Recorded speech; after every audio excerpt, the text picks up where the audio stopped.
The year is 1993, and the Russian political landscape is ablaze with tension.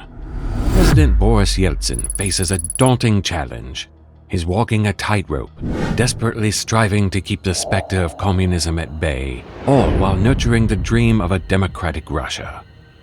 As opposing political forces gather strength, seeking to unseat him from power, Yeltsin finds himself in a precarious position. His grand vision hinges on Russia's transition to a capitalist economy, but the road to this transformation is a difficult one. In the midst of this complex situation, Yeltsin makes a pivotal decision. He forges alliances with a new breed of power brokers, a generation of post-communist entrepreneurs, brimming with wealth and not always bound by moral scruples. These individuals would later become known as the oligarchs. Yeltsin, in a calculated move, extends a tantalizing offer to them. In exchange for their unwavering political and financial support, he dangles the prospect of ownership in soon-to-be privatized state-owned enterprises for a very friendly price. Among these oligarchs is Roman Abramovich, an unlikely figure on the Russian stage. Once a humble importer and exporter of rubber ducks, Abramovich's journey takes a dramatic turn. He aligns himself with Yeltsin's cause and, in a bold maneuver, secures a controlling stake in the coveted oil company known as Sibneft, Siberian Oil. As events in Russia continue to unfold, it is clear that Boris Yeltsin is on shaky ground. His health is frail, and his penchant for vodka has cast a shadow over his ability to guide the country through this tumultuous era. A shadowy figure that rose through the ranks within the FSB, the modern incarnation of the KGB, draws Yeltsin's attention. He sees him as his successor, the firm leader that the country needs in order to control the political landscape and rein in the various competing political forces vying for dominance. His name is Vladimir Putin. Upon assuming the presidency, the new leader swiftly makes his intentions known. He harbors no appetite for rivalry. He convenes meetings with the oligarchs, their every word captured by the unblinking gaze of cameras. His message is unequivocal: stay clear of political entanglements, and your wealth and influence shall remain unscathed. A number of oligarchs, including figures like Mikhail Khodorkovsky, were not inclined to relinquish their political ambitions. Putin's stern admonishment left no room for ambiguity, eventually resulting in Khodorkovsky finding himself incarcerated. Abramovich becomes acutely aware of the increasingly challenging landscape emerging in Russia for individuals who amassed their wealth through shadowy dealings with the prior administration. As Putin strengthens his grip on multiple facets of Russian society, encompassing both business and politics, Abramovich reaches the conclusion that it's high time for him to embark on fresh ventures. Now the Russian billionaire is on a quest for a new endeavor, one that will soon lead him to intersect with a London-based football club. Before continuing, if you are enjoying this video, please consider liking and subscribing. Also, stay tuned for the new videos on the channel. The story begins with a chance meeting in the French Riviera. In the summer of 2003, Roman Abramovich crossed paths with Ken Bates, the owner of Chelsea FC, during a social event. This casual meeting planted the seed for what would become a historic takeover.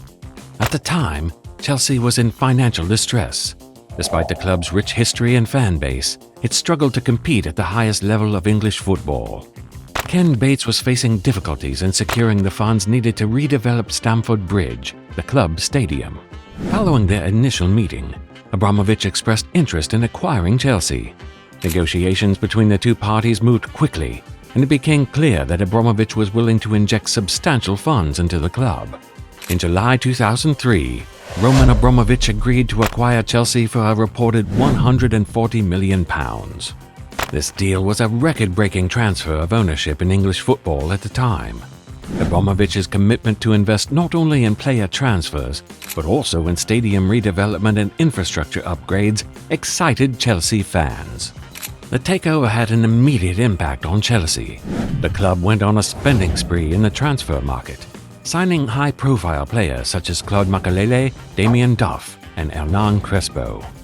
The influx of talent quickly transformed Chelsea into title contenders. The club's first major title was the English Premier League during the 2004-2005 season under the management of controversial Portuguese coach José Mourinho. A series of titles were won under the ownership of Abramovich. Let's have a look at the list. Several players would go on to achieve legendary status during the Abramovich era. A prime example is Frank Lampard, a dynamic midfielder who became the heartbeat of the team over multiple seasons. His outstanding performances for Chelsea in 2004-2005 season earned him the prestigious third place in that year's Ballon d'Or voting. What about Didier Drogba? The African striker was a relentless frontman, blessed with an uncanny knack for finding the back of the net that proved nearly impossible to rival. Throughout his tenure at Chelsea FC, he amassed an impressive tally of 164 goals across various competitions. He was the top scorer of the Premier League in 2 separate seasons during his time at Chelsea, 2006-2007 and 2009-2010 seasons. Drogba is widely regarded as one of Chelsea's greatest ever strikers.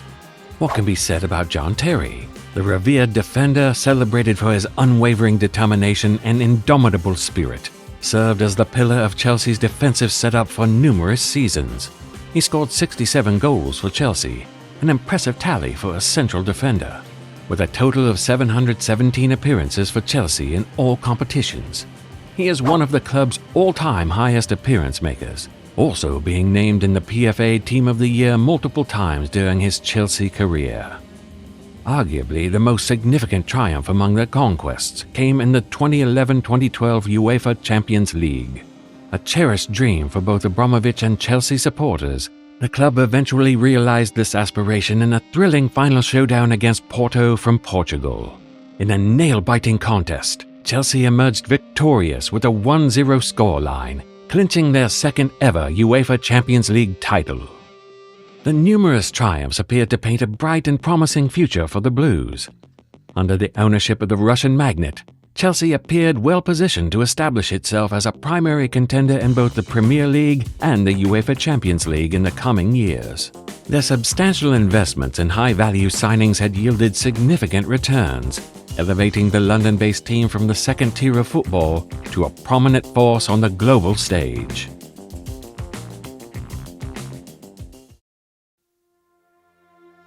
In 2022, the oligarch's ownership over Chelsea Football Club came to a defining moment.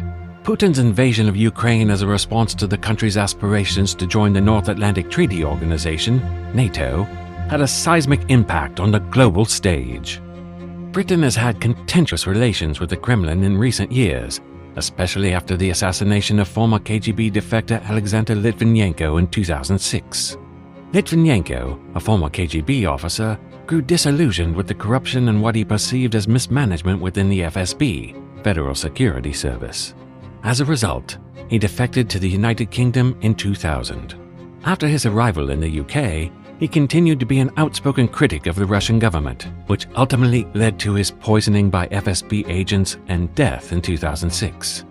As Putin once said, there is no such thing as a former KGB agent. After moving to Britain, Litvinenko had acquired British citizenship. The killing of a British national on British soil was a matter of utmost gravity in London, further straining diplomatic relations between the two nations. The invasion of Ukraine by Russia in 2022 marked a turning point.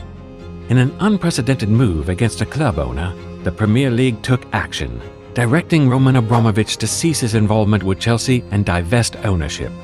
This decision came in the wake of sanctions imposed by the British government due to Russia's conflict with Ukraine and Abramovich's links with President Vladimir Putin.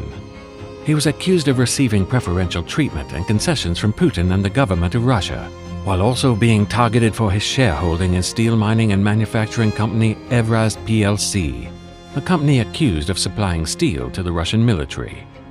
The league board's decision to disqualify Abramovich from being a director meant the end of the Russian oligarch's 19 years in control of the then reigning European champions. Abramovich's disqualification halted the reign of the competition's first billionaire foreign owner, whose fortune turned Chelsea into one of the biggest spending clubs in Europe and one of the game's most successful. His investments ended Chelsea's 50-year domestic title drought when the league was won in 2005 and the trophy has been collected another 4 times. Abramovich did not respond to the announcement of sanctions against him. After a 3-month negotiation process, a consortium led by Los Angeles Dodgers owner Todd Boehly completed a £4.25 billion purchase of the club. But what is the legacy left behind by Abramovich, both for Chelsea and the Premier League? Abramovich had a seismic effect on English football. His relentless pursuit of glory, financed by his controversial money, stood at the vanguard of the Premier League's growth. It forced others to reinvest money the league was generating through broadcast rights into better players, changing their business models to factor in greater risk for better or worse. Putin's conflict has raised challenging inquiries for various aspects of European lives, encompassing Europe's dependency on Russian oil and gas for energy needs, as well as the ethical considerations surrounding the sports fans passionately follow and the funding of the Premier League. However, when considering whether Abramovich should be seen as a devoted supporter of Putin, whose wealth tainted English football in the eyes of many, or as an ambitious benefactor who allowed a group of fans to fulfill their aspirations within the existing regulations, the response could very well be a combination of both perspectives. But what are your thoughts on Abramovich's impact on the Premier League and European football?